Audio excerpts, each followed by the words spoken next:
Olá pessoal, bem-vindos ao meu canal. Para quem não me conhece, meu nome é Fernanda Silva e no último vídeo que eu publiquei aqui no canal, eu falei para vocês que estava de mudança para o Canadá. Mas antes, eu teria que ficar um tempinho aqui no Brasil, na casa da minha família, enquanto a gente conseguia ajustar as coisas. Meu marido já tinha o visto de trabalho aberto. Ele foi para esse programa do Work Holiday Visa. Como ele tem cidadania portuguesa, ele conseguiu ter direito a 2 anos de trabalho aberto. E como não dá direito a acompanhante, ele teria que conseguir um trabalho primeiro, e depois que ele conseguisse esse trabalho, com os olerites, a gente aplicaria para nosso visto. Com 3 olerites já dava para aplicar. Então eu fiquei aqui na casa da minha mãe, aguardando, esperando. E ele foi em agosto, e a gente ficou aqui em agosto no Brasil, veio e ficou aqui no Brasil, em Curitiba. E ele foi para lá. E com muita coragem, sem conhecer ninguém, ele foi para casa de uma família brasileira. E aconteceram muitas coisas. E coisas que foram bem pesadas também, bem difíceis. E está sendo difícil também agora pra gente, porque até agora não saiu o visto. A gente segue aqui no Brasil esperando. E eu queria contar para vocês a nossa experiência, como está sendo no Brasil, contar para vocês, assim, comparando um pouquinho do Brasil com o Uruguai, da nossa experiência, do tempo que a gente já está aqui, né? Já dá para ter uma boa ideia, porque foi 10 anos morando fora. Eu só vinha aqui passear, passava menos de um mês e voltava. E agora já faz 7 meses que eu tô aqui. É bastante tempo. E a gente pensava que eu ia ficar aqui 3 meses no máximo, e já passou todo esse tempo e até agora nada do visto. E tá, vou contar por partes. Como eu falei pra vocês, meu marido foi com o visto aberto de trabalho, e lá ele demorou mais ou menos, ele ficou na casa de uma família brasileira, e que ele alugou a parte do basement, na parte de baixo da casa, que era assim, independente da outra casa. E ele ficou lá até mais ou menos o início de dezembro. E depois ele mudou para um apartamento, que é onde a gente vai morar quando a gente for para lá, assim que sair nosso visto. E esse apartamento é como se fosse o trabalho do meu marido também, porque ele trabalha fazendo toda a parte da manutenção, e em troca ele tem o direito a ter essa residência. E ademais ele tem outro trabalho. No início ele trabalhou em uma fábrica, e o trabalho era muito pesado. Ele tem que trabalhar durante a madrugada toda, carregar muito peso. É que todo mundo fala assim que no Canadá é muito fácil conseguir trabalho. Mas chegando lá, a história mudou completamente. Não é tão fácil assim. Foi muito complicado ele conseguir o trabalho, e só pagava o mínimo, menos de 18 dólares a hora. É muito pouco. Se eu tivesse esse trabalho, não daria para sustentar uma família, né? Por isso ele tem um segundo trabalho, que aí sim, com essa renda, a gente consegue se manter bem, até ele conseguir trabalhar realmente como na área dele. Ele tá na área dele, mas ainda ele tá na parte mais técnica. O objetivo é ele chegar a ser um engenheiro júnior e depois conseguir se estabelecer como engenheiro no Canadá. Ele já fez ele já é EIT, que é engenheiro em treinamento. Ele já conseguiu fazer a certificação, então ele já está habilitado. Agora é só conseguir, que ele está esperando a empresa dele para ver se ele consegue aumentar o nível. Estão prometendo, a gente está esperando. E quero contar para e quero contar as tragédias que aconteceram. Ele morava na casa dessa família brasileira, eu não vou falar quem é, mas infelizmente o dono da casa, ele sofreu um acidente de carro e ele faleceu no momento desse acidente. Foi algo trágico, trágico. Ele tinha filhos pequenininhos, ele tinha uma filhinha pequena. Foi muito trágico toda a situação e isso mexeu muito com a gente também, porque a gente ficou pensando, será que era uma boa ideia? Imagina você sair do seu país, arriscar tudo e acontecer uma tragédia dessas. É algo que todos os dias a gente pensa sobre isso, porque como lá é muito frio, e foi por imprudência de uma pessoa também no trânsito. Ele não foi o responsável, ele era um excelente motorista. Ele não foi o responsável do que isso acontecesse com ele. Foi tipo uma tragédia total, uma fatalidade. E isso veio acontecer nesse período. E a gente ficou pensando muito sobre isso. E depois, a gente ficou esperando o visto até agora. A gente aplicou em novembro, 1º de novembro. E até agora o visto não saiu. A previsão, o tempo de processamento, quando a gente aplicou, era de 11 semanas. O máximo, assim, disse que o tempo era 11 semanas, mas pode ultrapassar um pouquinho. Mas depois foi aumentando, aí mudou para 16, 17, 18. E agora voltou a cair para 16 semanas. Agora, quando eu tô gravando o vídeo, tá o tempo máximo de espera de processamento, 16 semanas aqui do visto aplicado desde o Brasil, que é de fora do Canadá, que é um visto de trabalho, e minha filha vai com visto de turismo. E já faz 22 semanas, são 6 semanas a mais de espera. A gente manda webform, manda e-mail, telefona, já fez de tudo, mas sem nenhuma resposta. Ninguém fala nada, ninguém responde.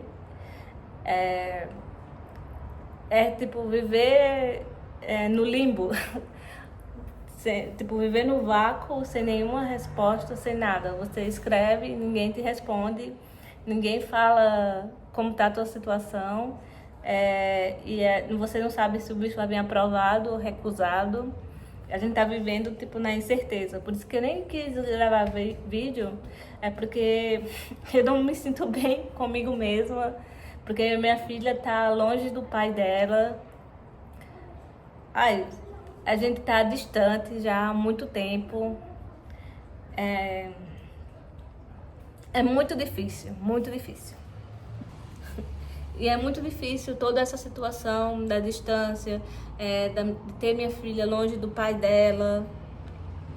A gente tá tipo, num país que nossa realidade era outra lá no Uruguai. E chegar aqui no Brasil, a gente já se deparou com outra realidade, que no início é legal, né? Mas depois você tá na casa de... Mesmo que seja a sua família, não é a sua casa. Você tá esperando para ir para sua casa e iniciar a vida. É como que a vida parou. Minha filha, ela chegou aqui falando só espanhol. Eu sempre falei com ela português, ela entendia tudo português. Mas depois que ela chegou aqui, eu levei ela pra escolinha e ela já tá falando tudo português. Aí as avós dela falando com ela, lá do Uruguai, e não consegue entender o que ela fala. A criança é muito esperta e ela é uma menina incrível. Ela tá super adaptada, mas ela tá sentindo muita falta do pai. E essa foi uma das justificativas que a gente pediu urgência para que revise nosso caso, mas a gente não teve nenhuma resposta, zero resposta. Ligo todos os dias no telefone lá do consulado de São Paulo, ninguém me atende, nada. E os requisitos também mudaram com o Trump também entrando no governo. Mudaram o primeiro-ministro lá do Canadá. E vai ter eleições agora em abril. Foi toda uma revolução no meio ao Trump querendo taxar o Canadá. E foi toda uma revolução aí no meio da nossa aplicação, que também eu acho que deve ter interferido no tempo de processamento. Mas eu não entendo muito isso, porque tem pessoas que aplicam tipo em março e já saiu o resultado. Tem pessoa que aplicou em dezembro, muito depois do que eu, e já saiu o resultado. Não dá para entender, eu não consigo entender a lógica. Eu só quero estar junto com meu marido, com minha filha, mas até agora não foi possível. E por isso eu deixei de gravar os vídeos, eu tava depressiva já. Pensei que não tinha nada mais para falar para vocês, não quis mais gravar os vídeos. Como eu sempre gravava o vídeo inicial, que era sobre os gastos do início do mês, né? Lá no Uruguai, sobre os custos de vida, tipo, custo de vida 2024, 2023, fui gravando, né, pra vocês. E agora 2025 já não tinha como gravar, não fazia sentido eu gravar porque eu não tava lá no Uruguai. E é isso, basicamente a gente tá vivendo de espera, esperando esse visto. A gente eles pediram documentos extras, mas foram documentos que a gente já havia enviado. A gente não entende o porquê também de pedir novamente, talvez tenha um motivo, mas eu não sei, né? Que eles não nos comunicam a razão. Mas é isso, a gente tá aqui esperando, sofrendo. Nossa vida tem sido essa, esperar, e esperar, e esperar. Como eu falei que eu ia comentar para vocês um pouquinho da minha percepção, comparando o Uruguai com aqui o Brasil, Curitiba, depois de muito tempo, de não passar tanto tempo aqui, né? Agora eu consegui, ficou mais claro para mim. E agora eu tenho propriedade de falar, né? Que eu não posso falar uma coisa que eu não vivenciei. Aqui em Curitiba, o que eu percebi é a limpeza, é o destaque, que é uma cidade muito limpa. Depois, o que eu percebi também, a educação das pessoas. Não tenho o que falar, são pessoas muito amáveis, extremamente amáveis, te tratam muito bem, que eu sentia muita falta disso, no Uruguai. De quando fosse no comércio, ser tratada bem, de vir com um sorriso, eu vou caminhando nas ruas, as pessoas sempre falam comigo, eu tenho umas cachorrinhas, vou passeando, falo com as cachorrinhas também. Eu acho as pessoas aqui simpáticas, muito simpáticas, em comparação ao que eu estava vivendo lá no Uruguai. E depois, sobre o custo de vida, eu acho que a alimentação, minha mãe reclama bastante, que o preço, por exemplo, da carne está muito alto. Que no Uruguai é muito mais caro, entendeu? Então eu já não acho tão caro, mas para quem mora aqui e com o salário que tem aqui, é caro, é bastante caro, sim.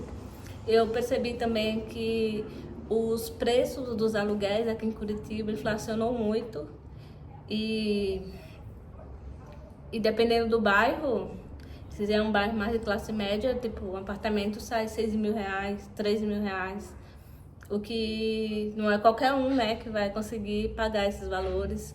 Os valores das escolas, eu achei bem similar os valores das escolas do Uruguai, mas eu acho que as escolas no Uruguai, elas têm mais qualidade. Por exemplo, onde minha filha estudava, ela tinha piscina, ela tinha aula de música. E já aqui eu pagava um valor a mais que isso e ela não tinha essas aulas. Eu coloquei ela no balé, mas eu tive que colocar separado. Tipo, eu tive que pagar outra escola para ela ter aula de balé.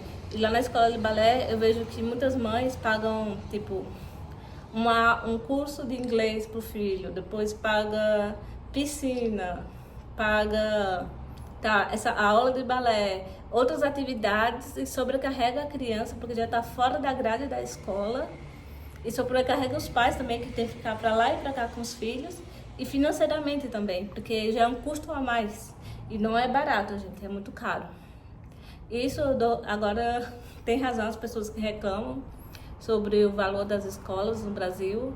É muito caro e para o que eles oferecem. Se fosse esse valor e oferecesse tudo o que eu vejo oferecendo no Uruguai, aí tá. Mas aqui não oferece. E as escolas públicas aqui, eu não tenho experiência, que eu não coloquei minha filha na escola pública, mas meus sobrinhos estudaram na escola pública e são muito boas aqui no Paraná. Sempre são crianças muito espertas, inteligentes, sabem muito bem o português. E minha sobrinha faz aula de voleibol, meu sobrinho de judô.